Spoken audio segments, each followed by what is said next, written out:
welcome everybody to our conference cycle called Humanities, Territories and Societies. Thank you all for coming today while it's public holiday. First of all, I'd like to thank our partners, EFEO, the French School for Asian Studies, who co-organize the event, Comunitas Historia in Indonesia, for their help in the communication, and the French Institute for Research for Development for their technical assistance. Now, please let me briefly introduce Dominique Guillaud. She's a cultural geographer, senior researcher at the French Institute of Research for Development. She has been working in Indonesia since 1990, mostly in Sumatra and now in East Timor. Her work focuses on heritage as a strategy developed by local populations to meet the challenges of globalization. And tonight she will present the research she led in East Timor about the local narratives in Atauro Island, which are subjects of stakes and tensions now that the island is premised to major developments. So please give a warm welcome to Dr. Dominique Guillaud. Good evening, everybody. I'm going to present something about heritage. In French, we have a special word which does not translate easily in English, and it's patrimoine. And the word is supposed to date back to the French Revolution, when after the confiscation of church and nobility properties, citizens defined a category of important goods that belonged to no one and thus were the property of everyone. This is the origin of the word patrimoine. It belongs to everybody. And it's the responsibility of everybody. This patrimoine, through history, are of different natures, but among the first heritage that were identified during the revolution were books. We have, for instance, the books were selected by the revolution as being useful for the education of future generation, and as such they had to be kept and protected. Other goods also fall into this category of patrimoine, heritage. So we have monuments, we have buildings, we have art, we also have, more recently, vineyards, natural parks, and more recently, le repas gastronomique des Français, which is the food, not the food, but the shared moment of French people around the table, around a good meal. When we think of heritage, we usually think of UNESCO, which is certainly the biggest heritage machine on the planet. And UNESCO, I have to remind, has been created after the Second World War to promote a positive image of the different cultures of the world in order to ensure peace and a positive feeling about the different cultures. So UNESCO was trying to put forward all the good elements that were in the world's culture. That's to say, as it was chosen as a tool by UNESCO, that's to say that it's a positive and meaningful element, and it's very important to the different cultures that we have in the world. UNESCO also has since developed by defining increasingly sophisticated heritage categories, and it displays many heritage labels, of which we have some examples. You have World Heritage, which is very famous. You have the label there. You have the Biosphere Reserve. You have Intangible Heritage, Mixed Heritage. You have Cultural Landscape. So there are lots of labels. The aim of such a display, more and more sophisticated, of different ways to classify heritage, was that UNESCO wanted to involve involve in its classification system as many countries as was possible, because it was a way to ensure peace. And this is the philosophy of UNESCO. So you also know that UNESCO has different categories based on different kind of heritage. You have natural, cultural, intangible, tangible heritage. There is a great diversity of heritage, which finally is a big source of confusion, because what's the common point between volcanoes, a natural park, and Notre Dame? So the problem with heritage is that it covers a great diversity of objects, and it can be applied to different kinds of things, and it's a source of confusion to such an extent that it's difficult to know what heritage really is.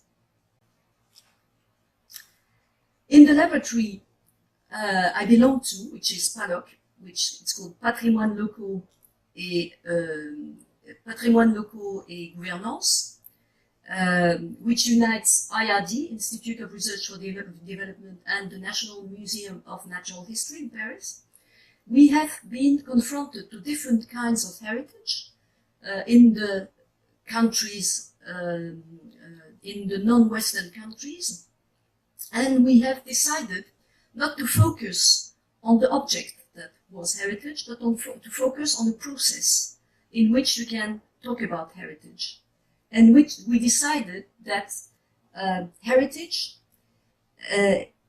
has a few criteria that allow us to define when we are dealing with heritage and we are not. So heritage is inherited and transmitted, which is the basic definition. It comes from the past. It's received from previous generations. It must be transmitted, and there's even a kind of imperative to transmit it, which makes it a real heritage. The notion, as we have seen previously, is collective. It's the property of all, as we've seen. It's managed to be transmitted, at least as it is, or even better, improved or enhanced or augmented. So it's handled and managed to be transmitted. That's really the real definition of patrimoine. It's also endowed with a social, symbolic, emotional value as opposed to a mercantile value. So if there's something in heritage that you can say about it, well, heritage is something that has a special value that is not, that can be resumed in money only, and heritage is something that has a value that you cannot take from the people. So it's a kind of, it can become an invocation against the merchandisation of the world in some cases. It's also a very practical way to address the questions of culture, as you can see, because culture is a very imprecise and evasive concept, and heritage, because it responds to all these criteria, is something that is very operational, it's functional, and it's very interesting to base ourselves on the question of heritage, what has to be transmitted, and rather than the question of culture, which is very difficult to discern and assess. And this kind of criteria, they also happen in a very specific context more and more often in the world, so that we can say that today every country, every group almost is into a race for heritage, because it's linked to globalization, because there's a threat, there's conflict, there's competition for a resource or a good or a property. Or on the contrary, people see in heritage making the possibility of taking advantage of something, or opportunities to promote themselves or to make some money out of it. So heritage can also have a mercantile value after all. Let's go back to East Timor. This is a field I've been working since 2011. The official vision of heritage in East Timor. It's very recent, in fact, that they consider this question. The country has adopted only in October 2016 the 3 UNESCO conventions, which is Protection of the World's Cultural and Natural Heritage, Convention of 1972, Convention for the Safeguarding of the Intangible Cultural Heritage, and Promotion of the Diversity of Cultural Expressions. It has all been signed at the same, more or less at the same moment. But it's also something very recent. Culture and heritage in East Timor is used to construct the national identity. And they rely on a policy of preserving cultural heritage, but this heritage is mainly based on material remains, tangible remains.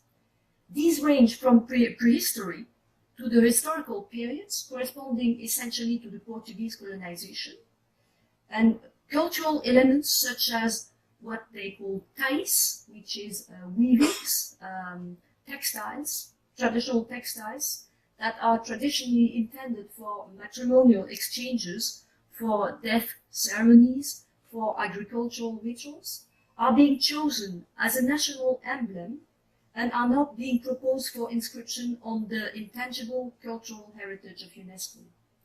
Heritage policies are also linked to economic development.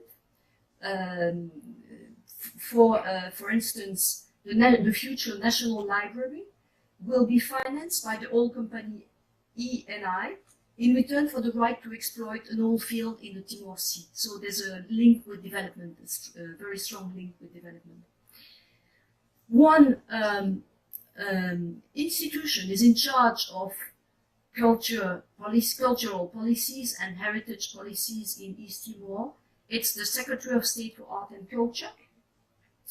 It's in charge of the UNESCO inventories. It has a very small network of staff in the regions, and it has also a very low local impact. Actions are not visible in the regions outside of Dili, the capital. Actions are not visible, they are not understood, they're not connected locally, and people in the villages don't really understand why what kind of action these cultural policies are meant for. So this is the origin of our project. Something missing is the origin of our project. We want to experiment how local heritage can inspire cultural policies. Because in East Timor you have a great cultural diversity that does not reflect it in national institutions. And we would like to make an experiment and see how we can use the local heritage, the heritage that not the government but local people perceive as their heritage, as a basis for cultural policies. The example is going to be Atauro. Well, the slide is a bit cut on the top, but I think you see it. So we're in East Timor. There's a map of East Timor here. We're on the very eastern fringe of the Indonesian archipelago. This is the country, and the island we are working in, because an island is small, it's not too big, and it can easily be, the facts can easily be studied and mastered. It's to the north of East Timor itself, and around it you have Indonesian islands all around it, Alor, Weta, and so on. It's about 140 square kilometers, not big.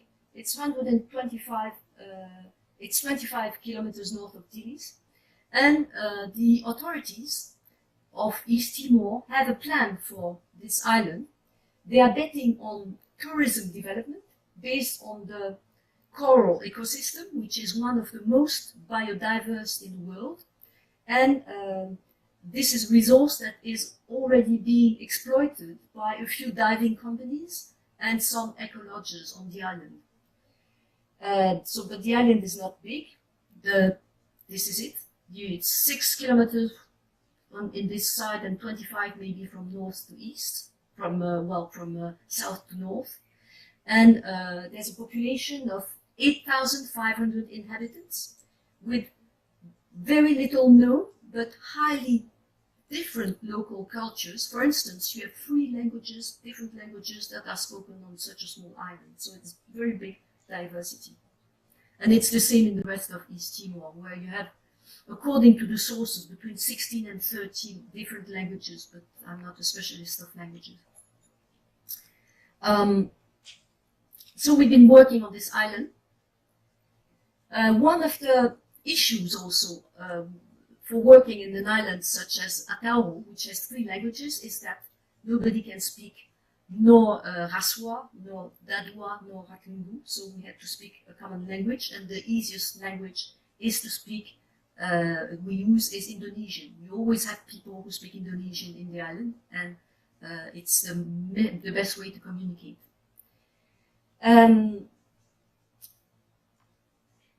We are not, I have to make something clear, it's not an ethnology, a real ethnological approach. So we are not into language learning, because ethnology would require, in order to understand exactly the way people express themselves, their language. But we are in a collaborative work with population around shared objects and shared principles. So the approach is summed up here. We want to work with them with a bottom-up and collaborative perspective to identify new locally acceptable heritage entries. Not only what the government considers as heritage, such as sacred houses, because there are no spectacular sacred houses in this island, but other objects, and we'll see which ones. So there are kind of barriers, but I'll come back to this a bit later. We wanted to know how people considered their heritage. What was the right question to ask if we wanted to know what heritage was? So we ended up with three different kinds of questions. The first one, so something's missing. What is heritage? Things that come from the past. So this is the first definition, things that come from the past and from the ancestors, and the things that are kept. And you have, for instance, fortified sites like this one. This is a gate, so you have many fortified sites showing that had been a lot of conflicts on the islands.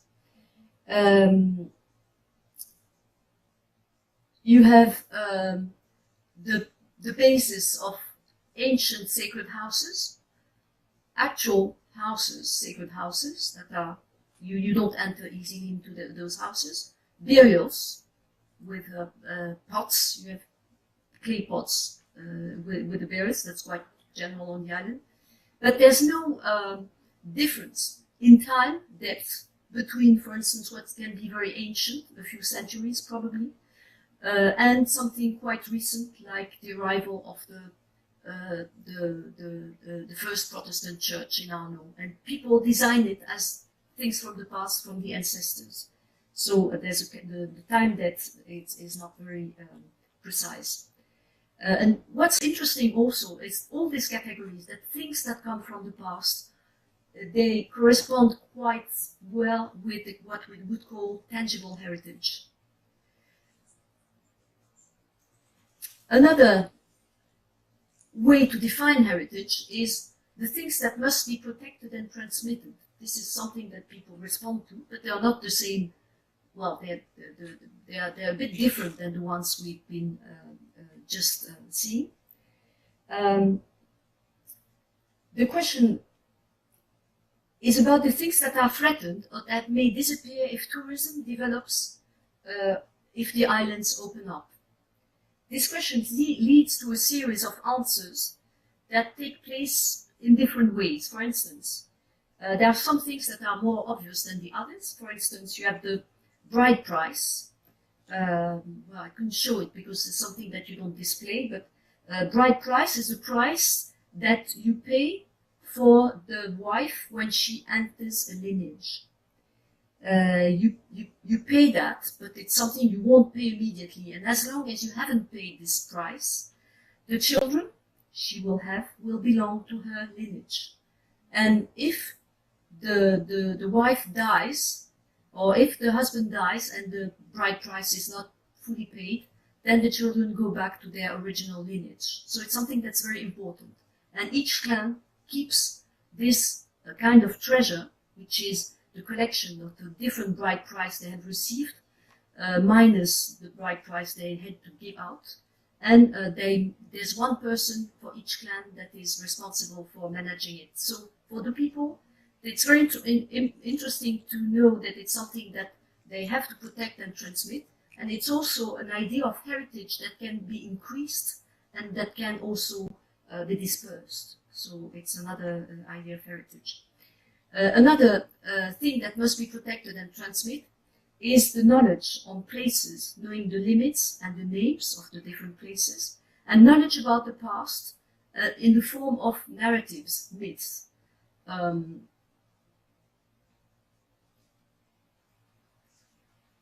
This, for instance, I put a picture of, this is a special, what we call it in French, kind of doline, which is a limestone that collapses, and it makes this kind of very special relief, very special landscape. And it's the place of a myth, which says that the moon has been falling on this place, burying all the children of the village, and that they, all the birds were requested to pull it out and bring it back in the sky. And a special bird, Manupeo, managed to pull it back into the sky. So there are many, all the landscape is covered with this kind of geosymbols, of elements that are attached to a myth. It's very, something that's very significant in this case.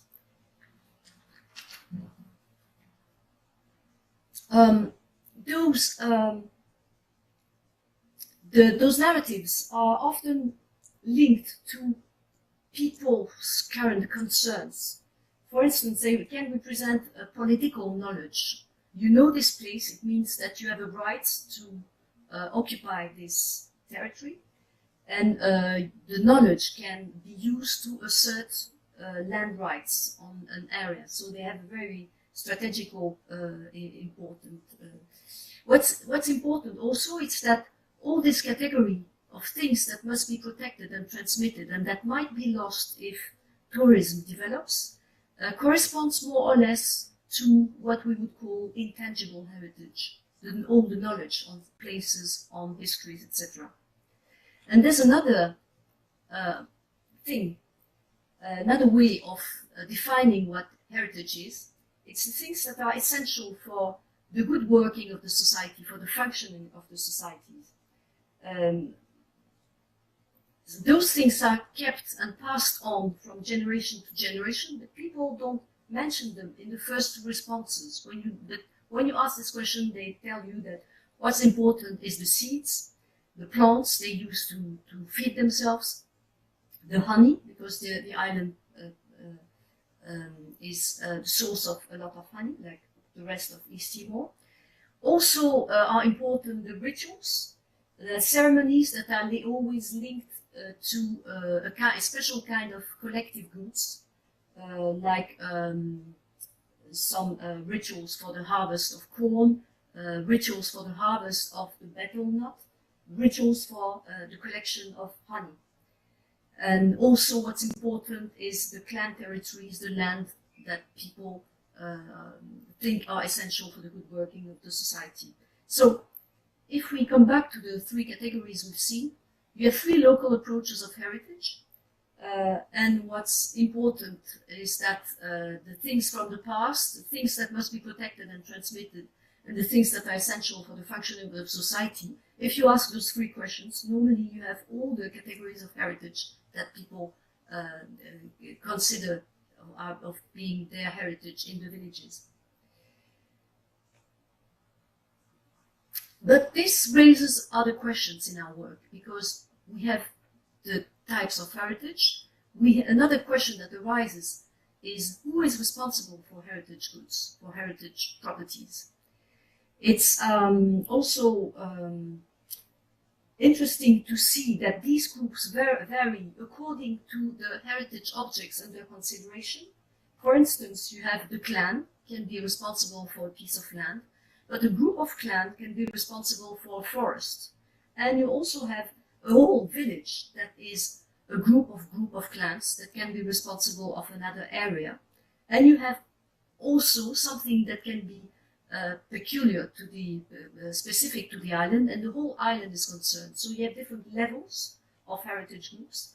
And you also have a whole system of institutions around local heritage. It's not something that's done at random. It's quite organized. For instance, you have someone that's called a Roden. It's a title. Roden is a title. It's the traditional guardian of different things. The Roden can be the guardian of the betel nut plantation. He can be the guardian of the organizer of the harvest of honey. And he organizes the ceremony to open the harvest of betel nut, honey, coconut, or other crops. You have clan heads that know the history, the narrative, and the usually mythical narrative of their clan, and those are a kind of masters of speech. That's the reason of the name of this presentation, because you realize that in all this system, all these institutions, the speech is something very important. The one who masters the speech masters also the reality and the goods, and it's a question of knowing, knowledge. Local knowledge is something very important. We also have, it's also cut, other people who are responsible for heritage, landowners, people entrusted with the surveillance of the clan's territory. You can't go to a place without this person knowing that you are going there and asking his permission. And sometimes you don't have the permission for a reason or another, but you must go there with a permission. And you need him so that he can ask the ancestors that inhabit everything the permission to enter their domain. And you have offerings, very simple offerings of leaves or betel leaves, or just small offerings in little coins to be given to the ancestors. So another question is which values are invested in local heritage?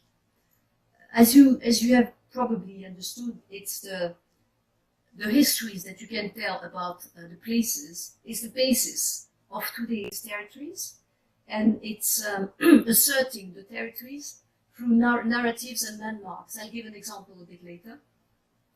Knowledge, as I've said, is also a political game for social claims, for the position of a clan or a village, each clan trying to be higher than the other. There's also a strong social competition. And the narratives are the way people discuss their position within the social system of the village, of the clan, of the island. And there's also everything that's linked to nature, that's linked to the trees, to the crops, to the use of anything natural, is also linked to the sacred, to the kind of very obscure dimension of the ancestors, because ancestors live in a world that is subterranean, that is not the world of living people. They live under the earth, and this is the most sacred thing of all. It cannot be touched, because if you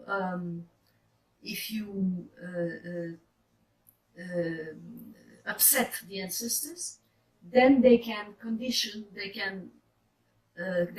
the success of the failure of all your activities, and especially your harvest, your crops, and you might not get the good harvest, or you may also fall ill or die. This is something that's very extremely present.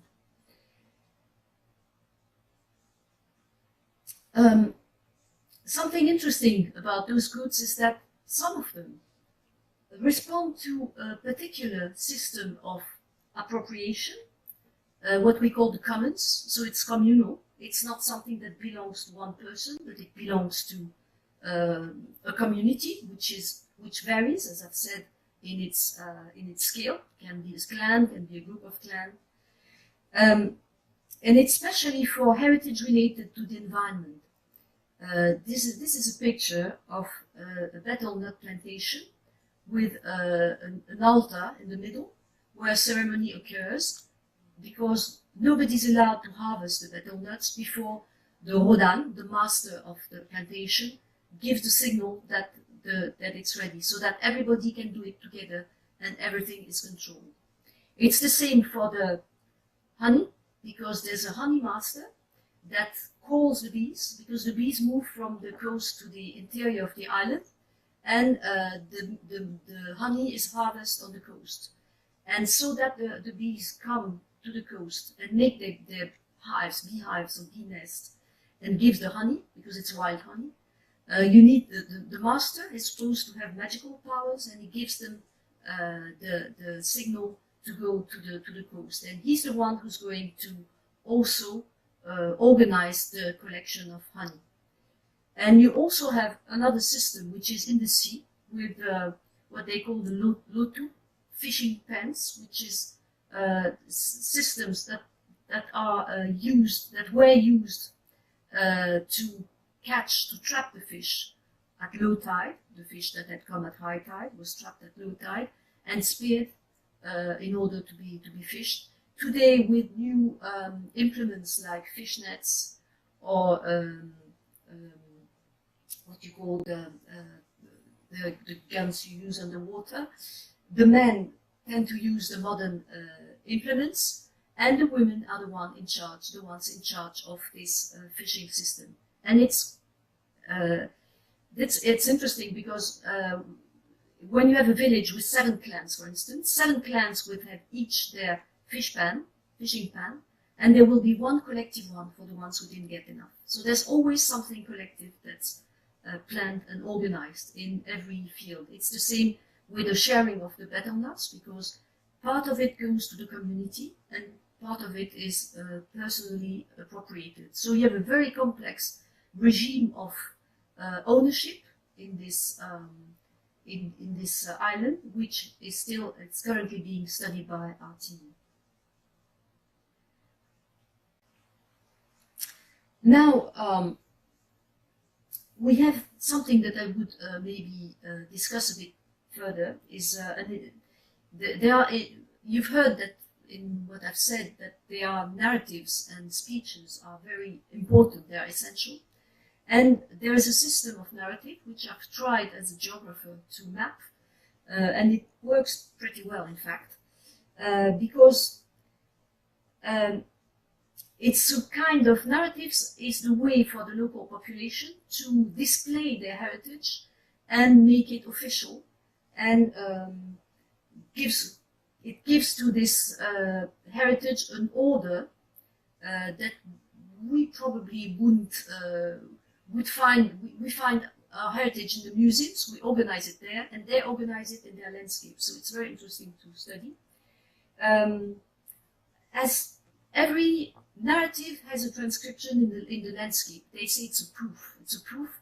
They tell you a story and then they take you to the place where there's proof of the reality of the narrative. For instance, the world begins in Mount Manukoko, which is the volcanic part of the island. Well, the whole island is volcanic and with coral. At the beginning, it was a very small island with 2 or 3 brothers, according to the versions, that were located here. And they were fishing in the sea, and they threw a fish net, and they took back the fish net with a rope. And every day they took back a different, the fish net was full of something different. The first day it was full of bamboo leaves. The second day it was full of the leaves of all the other trees you find on the island.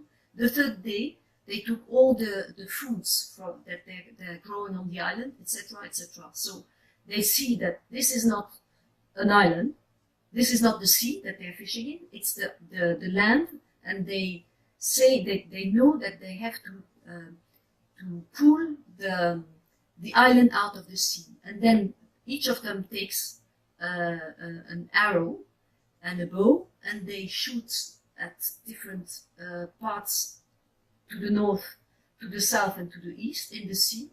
And with the arrows, they pull the earth out of the sea. And what people show you, they show you It's very interesting. They show you near that some fossil shells, and they say it's a proof that this was the sea. So, what can you say about this? And in an island that has only 8,500 inhabitants, so it's a bit, something a bit crazy.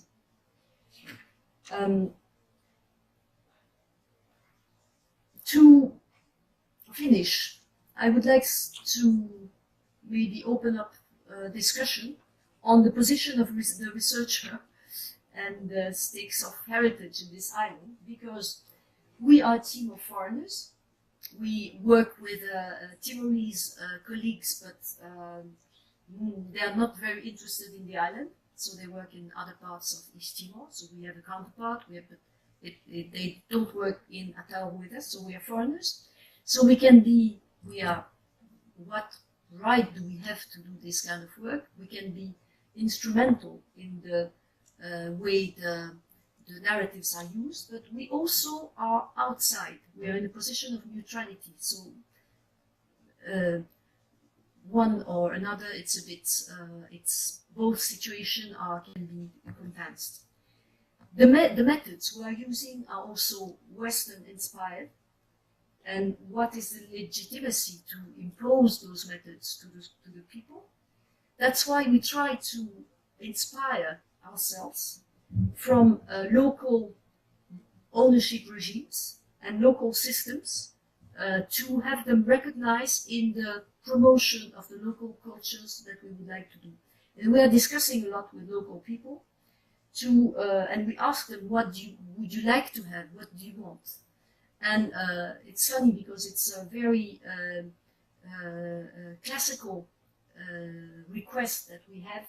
It's a book. They want a book. But we say, well, a book is something that's closed and then you can't modify it. So we are probably going to adopt a system of online information. And what we discuss with them is the principle of an encyclopedia of local knowledge and local heritage that we would like to give back to the local population. And we would have, of course, also some real small scale, not museums, but displays of their culture, like boards with the knowledge, or boards with the interest of some places, at their request, of course. If they don't want, of course, we don't do it. And we are working with the team, which is pictured here. Amandine Péquignot is a museologist, and she's working on interpreting the local requests of the population.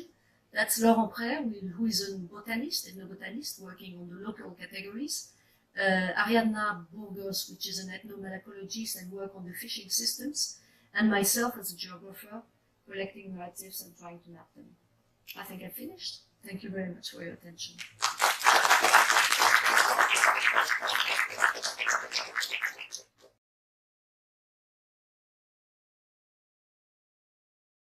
Okay, thank you very much, Dominique, for your presentation.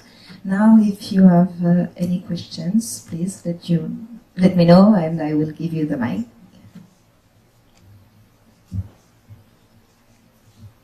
No questions?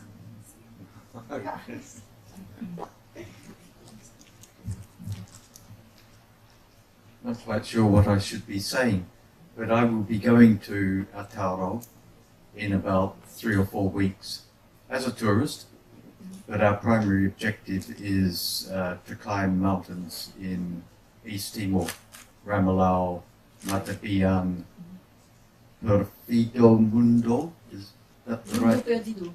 Sorry? Mundo Perdido. Mundo Perdido, yeah. And then at the end we plan to go to Atauro and Manukoko, yeah. Not sure what my question is, but you obviously think the idea of 8,000 beds is not a good one. It seems a little bit extraordinary. But tell me more about the impact of foreigners coming as tourists on the local culture and the heritage of the island. Well, until now, the tourists that came were attracted by the marine resource, the corals, the diving, because it's a very renowned, we're starting to be a renowned diving spot for, and there are a few diving companies that are settled in Dili. And people, as they don't really, well, they rarely speak Tetu, which is a communication language. They don't speak Indonesian, and nobody speaks the local language, so they don't really communicate with local people. But local people have been investing in languages in order to try to understand those foreigners, from which they expect a lot. They really expect a lot from tourism. And they've started to develop lodges themselves, not only the foreigners like the 2 or 3 Australians or German that have opened a resort on the eastern coast, but also in other parts. They dream of having easy money with the tourist influx. And they start to think about it, and it has changed very much their approach also towards money. So the relation is getting a bit tougher, since they think that as people come, and it's very difficult in our work also, because as we say, oh, what you have here it's interesting, and they say, oh, it's interesting, so maybe I could get some money out of it, which is very natural, because it's it's a reflex that everybody would have, even in France. It's not something scandalous. But it starts to be difficult, and the idea of research, the difference between research and tourism, at the beginning is not well understood. When you come back, they see the difference. So I think tourists are people that don't really come back. They come, they stay, they relax on the beach. Well, not really on the beach, but they relax diving. They walk, they like walking. It's a very good island for walking. But the tracks they use are always the same, more or less. And they just visit, they don't communicate. And there's a request from the population so that we give them leaflets, for instance, or something, so that they can show something to the tourist in a language that the tourist will understand. English, Portuguese, Indonesian, whatever. But they want something that can be read, so that they say they can display their culture and maybe have a bit income out of it. So that's the idea. And they expect a lot from tourism, because they think the island is going to change from one day to the other. Roads will be built, whereas there's only one road for 4 kilometers from the north to the south, and another road that's in very bad shape that crosses the island. And they expect jobs to be provided through those infrastructure works, and they expect also jobs to be provided in the resorts that are going to be built. So they expect a lot, and they are divided. They expect a lot from tourism, and they are frightened to lose what is their heritage. Another information is that in the perspective of this development, the government has sent what we call the land register, in order to make inventory of all the ownership titles. But the inventory is based on the right of use, and not on the real ownership, because the ownership the clan owns all the land, and only the members of the clan, or people they agree to lend the land to, are allowed to work on the land. But once the land is left, it returns to the clan. So the clan is the real master of the land, the real owner of the land, and the government tries to give land titles to individuals. So it means that people are not happy at all with this. So they understand that the development is not as easy or as beneficial as they think it could be. And they're very interested in the mapping that we could give them back of all their sacred sites, because they think that it can be used as protection for all their culture, of course. Okay, next question. Yes. Thank you. I appreciate your presentation indeed. And if we talk about the development of Atauro Island, which is cultural heritage of Timor-Leste or East Timor, in the future, what touristic development looks like? It's if we compare to Hawaiian Island, for example, or Bali Island. The model is Bali. Yeah. Yes.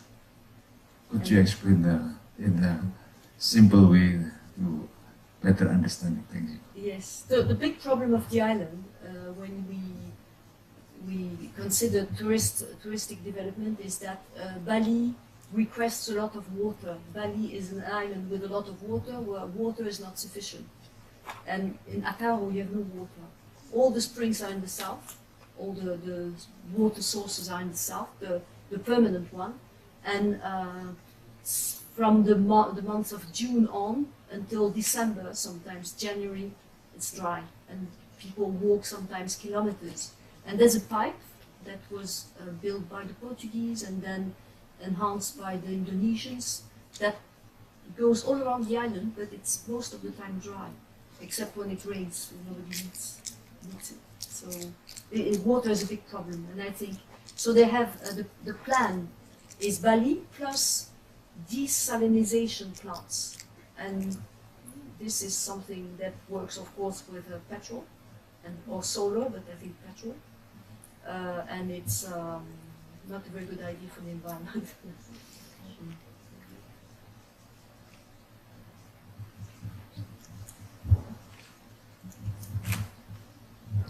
Hi, I really like the map you did. I think it was a really good idea, and I was wondering if you were also gathering information on the natural resources in the island, Yes. the coral, etc. Coral, no. Okay, just in mainland. Yes. In the island. And then I was thinking as well, wondering how Atauro and the development there compares to the mainland. Sorry? So how it compares to the development in the mainland. So Dili and etc. Right. Atauro is very specific.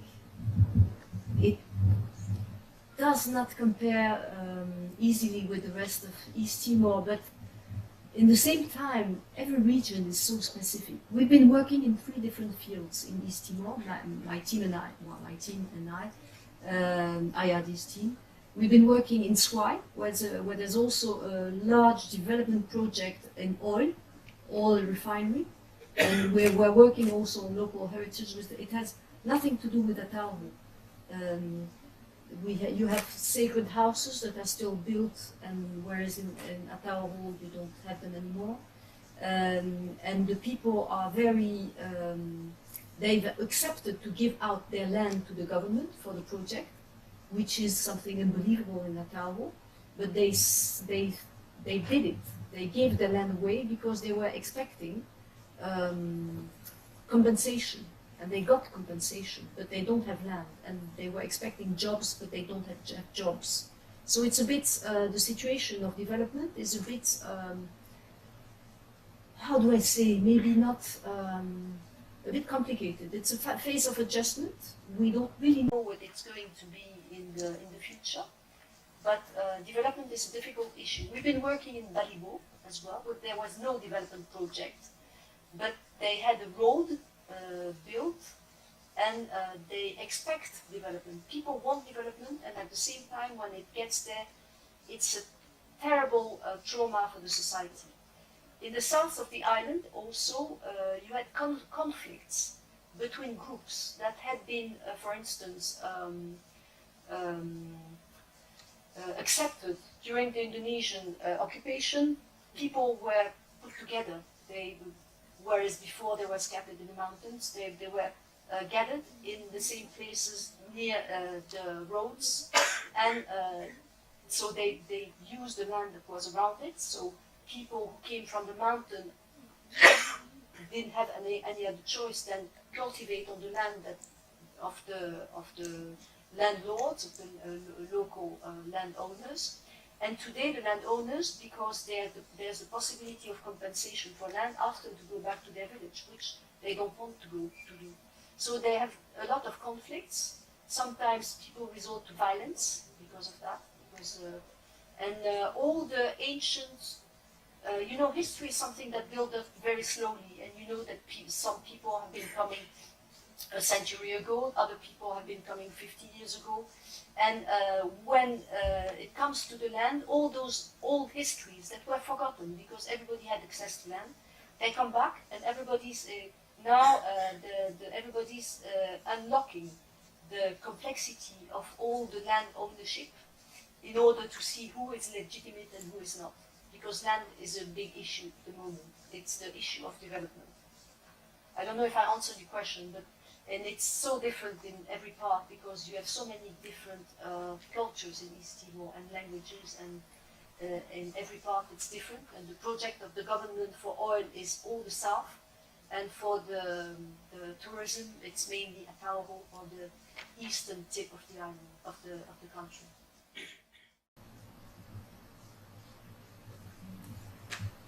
Thanks very much for your presentation, Dominique. I understand that the Timorese government has very high hopes for developing tourism. At the same time, foreign donors like the US government through USAID, DFAT through Australian government is also supporting projects to sort of spark the tourist sector. In your opinion, how much are they thinking about preserving traditional cultures and heritage in these plans from the government and from foreign donors? I think it's a concern for foreign donors, but it's quite difficult because they go through the local government, and the Timorese government has not really a clue of how to do it. And we're trying to work with the university in order to raise awareness of the importance of those cultures. Meanwhile, if the will of the population is to give up their culture, we have no rights to prevent that. We have no right to keep them in alcohol as if they were something that had to be preserved. It's their choice. So that's why we try to work with the population. This is our position. Local donors, I don't know. I think they go through the government, as I said, and the government wants to go forward, and their sole aim is to reach criteria that are very standardized and that don't reflect the local complexity. So I think, in the end, the right solution will be in between those two.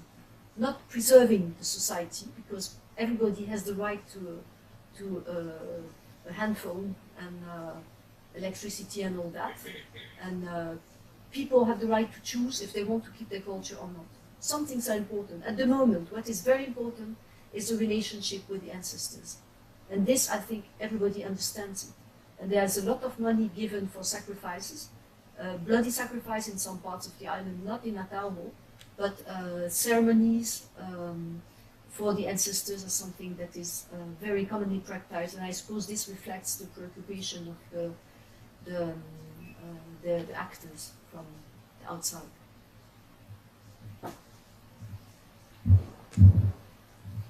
Okay, someone else?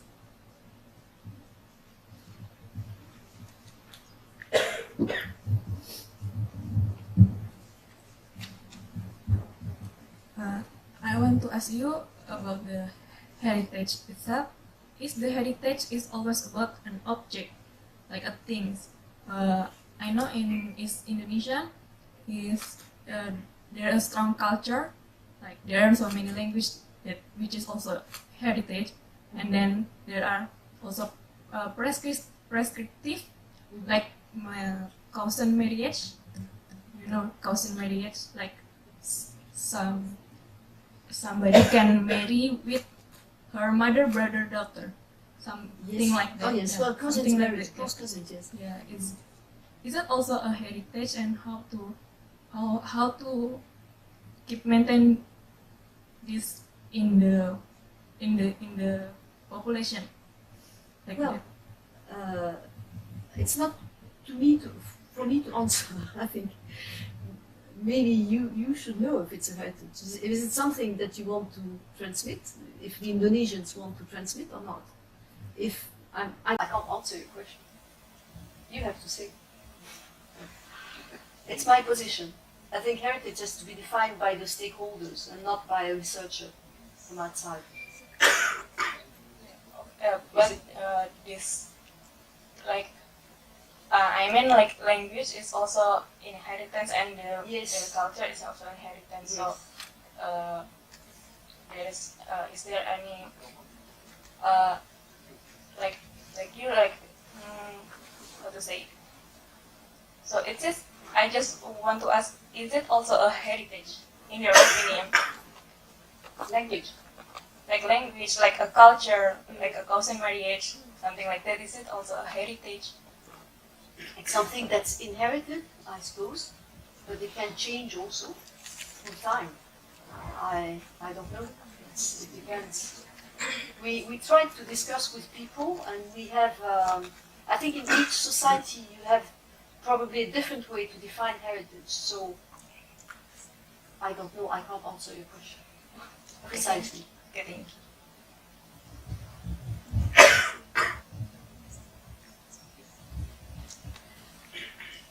And in some cultures, you don't even have a word for heritage most of the time, but you have the idea of heritage is present. And we're working in my lab, we're working on this question. Is it a heritage when people don't have the word, but sometimes it's not exactly the same. It's very interesting to see all the different definitions all over the world, because we work in different regions, in South America, in Southeast Asia, in the Pacific, in Africa, and to see the way people define the heritage. That you have things in common. It's also interesting. You have what's very interesting, for instance, in East Timor, and probably you have that in Indonesia. I think I've read something about it. Is the sacred groves, sacred forests that are in different parts, that are protected, that are something, a kind of remain of something natural that is also inhabited by spirits or ancestors or something. It has a spiritual value, it has a natural value, and it's something that's protected. This is very funny to see that everywhere in the world, more or less, you have this. So you have common things, and you have things that are very specific to societies.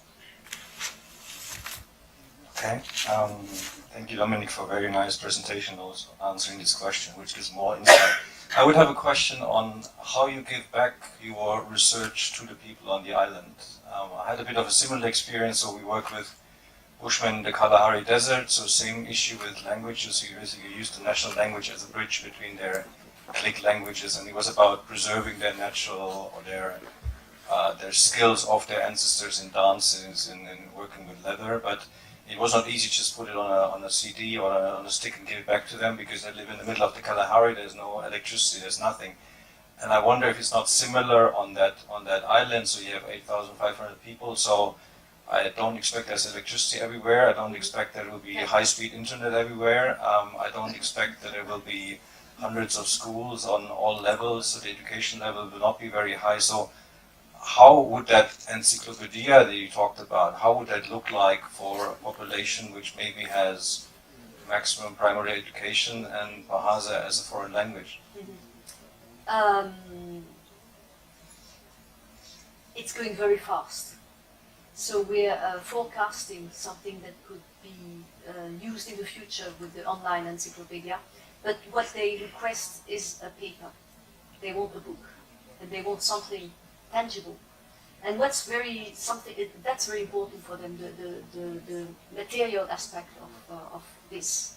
And what's very interesting is that I had a PhD in the south, that's why I know also the PhD working in the south of the island, on the region where they had the petrol project, the oil project, and they asked her, when she had finished her thesis, to go back to them with all the narratives or her thesis of whatever. So it had to be a book packed into traditional textiles that they would receive. They wanted an official ceremony. She's going back in December in October to do it. She's going to give back the books to every head of each clan, and they're going to take this book and put it in the treasure of the sacred house. The house is sacred not because it's sacred in itself, but because it contains sacred elements that are collected from all the generations.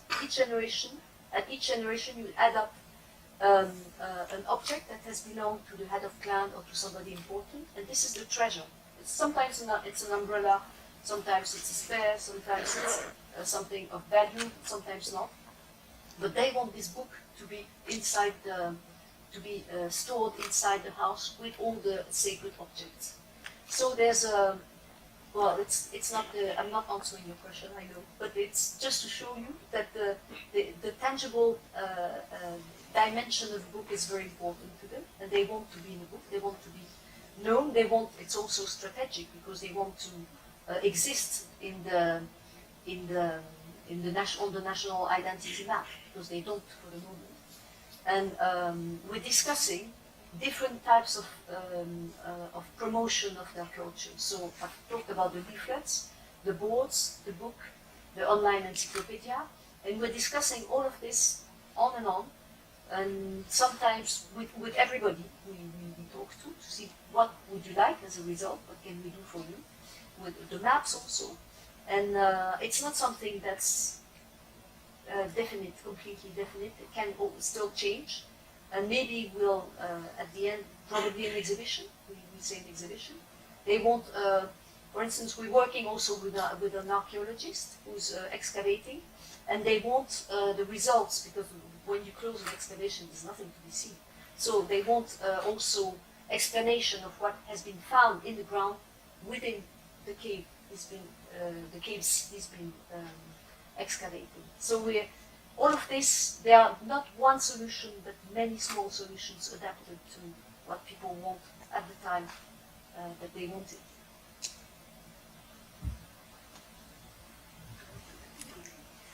And I don't know how it was in the Kalahari, but probably we'll discuss that. It was used a lot of drawings, actually. Oh yeah.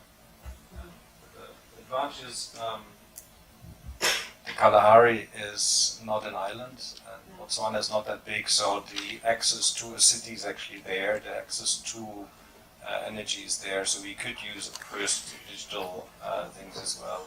So the connection to the real world was very close. But Atauro is an island where there's not much electricity, only on the coast and only 6 hours a day, except the lodges where they have electricity all day with roofs. But it's going fast, and they're expecting the equipment of the island with electricity. They already have the posts, and maybe it's a question of months, but the plans of the government are very mysterious. So we don't know what happens with what has been promised. Yes? A very practical question. If, and I'm sure we will, climb Gunung Manukoko and do a day's walk, what advice would you have with regard to understanding, observing, being sensitive to local culture, to heritage, etc.? Who could be our interlocutors, for example, to better appreciate what you've been explaining? Well, you have to ask the right people, who's the landowner, and somebody who knows also the story, if you're interested, because the story is long and it's also very interesting. And I don't know, I've never climbed on top of Manukoko. I was just below it. I'm not sure. I think you can climb on top of it, yes. But you have to ask. I'm not sure. because it's completely, it's lava, solidified lava. It's flat, there's nothing. It's very spectacular. Well, I think.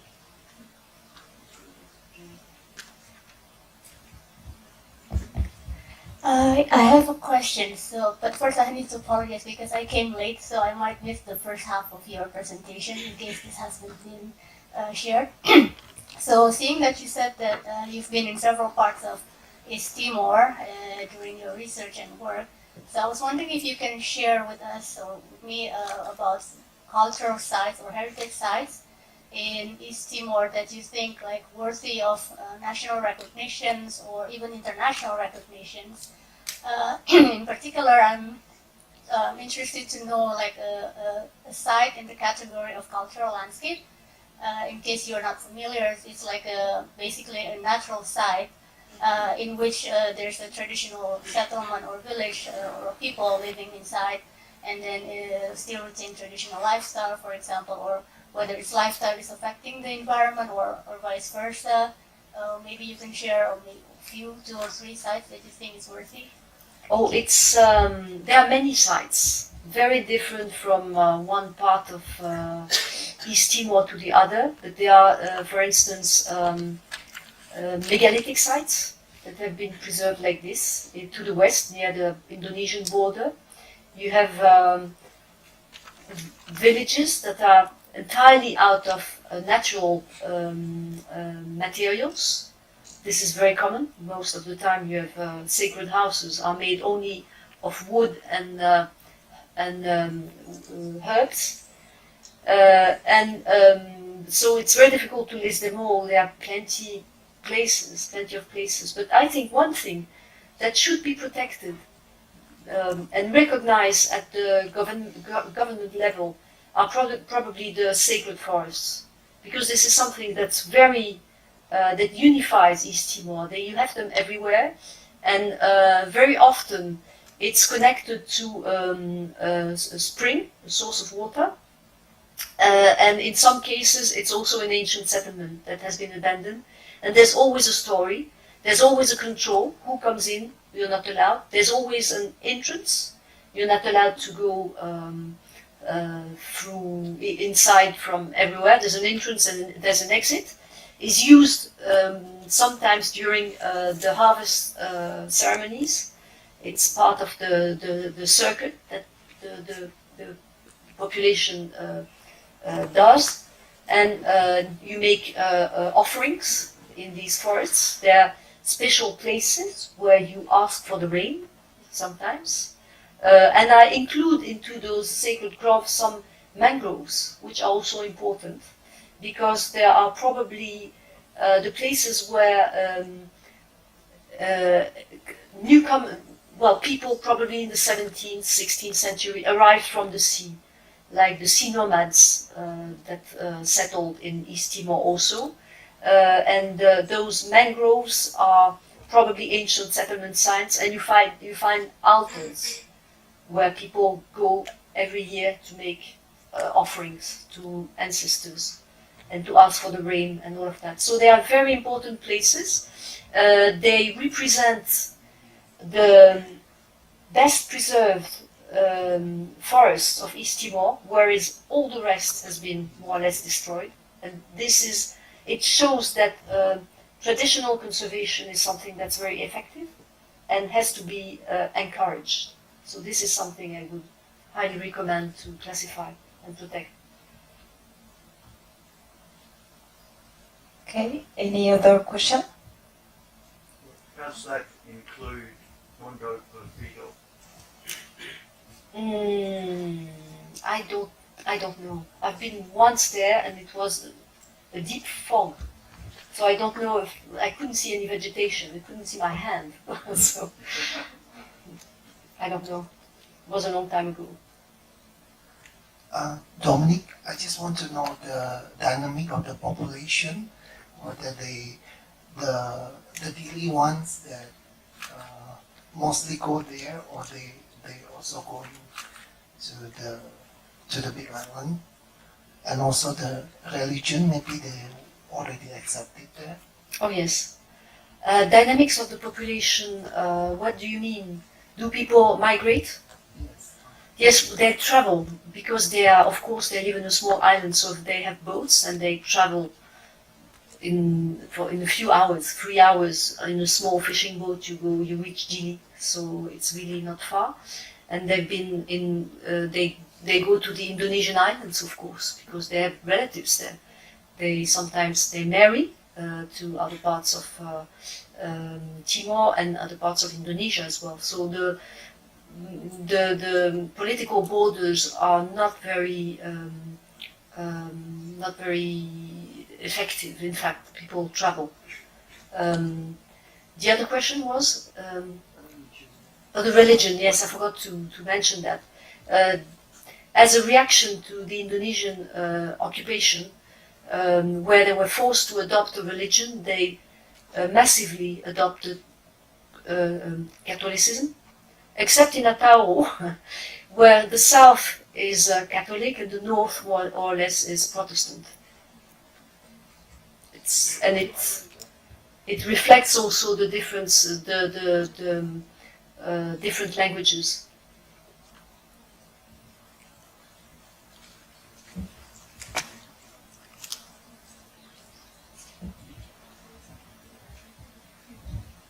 Hello. I'm wondering, do they still build their houses in traditional way with traditional material? And are there any research about their traditional houses? I don't know much about that. They use traditional material and especially bamboo, but compared to other regions of East Timor, where traditional houses are spectacular and sometimes very spectacular, in Atauro it's not the case. They have simple bamboo huts that are built on the floor, and that's it, with a roof made of grass. But in other, I don't know if before, in the old times, they had more sophisticated houses. I think the wood that's present on the island is not enough today to sustain the construction of traditional houses, because you need huge trees, trunks to build the posts.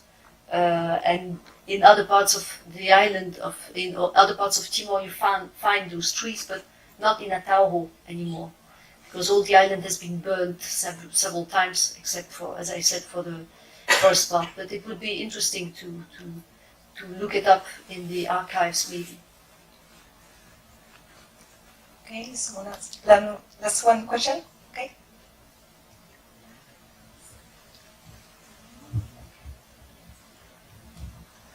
Hi, I was wondering, because you mentioned about the education of the people there, and that the highest that they are is in primary school, right? Yes, I think the secondary school is in Dili. Okay, I guess I was just wondering if there is any plan for development for education system over there, given that like there are a lot of. I was wondering if there is any plan for development in the education. And I was also wondering if, for the research that's being done, if the locals are involved in the process of the research as well, alongside with you guys. Well, if the locals are involved in the process together with you guys doing the research and that. Yes. Yes, they are. They are, because we try to. Well, it depends. What's level of education is very low. You said it. It's true, but it's. We try to work with the local population, so of course they are involved. It's a collaborative approach. It means that we discuss with them the way we are going to work. We say, well, we work on heritage. Does that exist in your language? How do you define it? And then we discuss with them the way we do it, and it's really a co-construction. So. When they tell the narratives, they said, okay, we tell the narratives, but you have to do it our way. And then when we finish talking, we have to show you, as we showed to the little kids when they learn also the stories. We take them to the place where there is a proof of the narrative, and then you'll understand that the history is true. So it's we work with them, and we consider them as partners, since the Timorese institution are not directly involved in our research, except the archaeological research, of course, but there are collaborative research that they don't work with us, apart from the university and some students.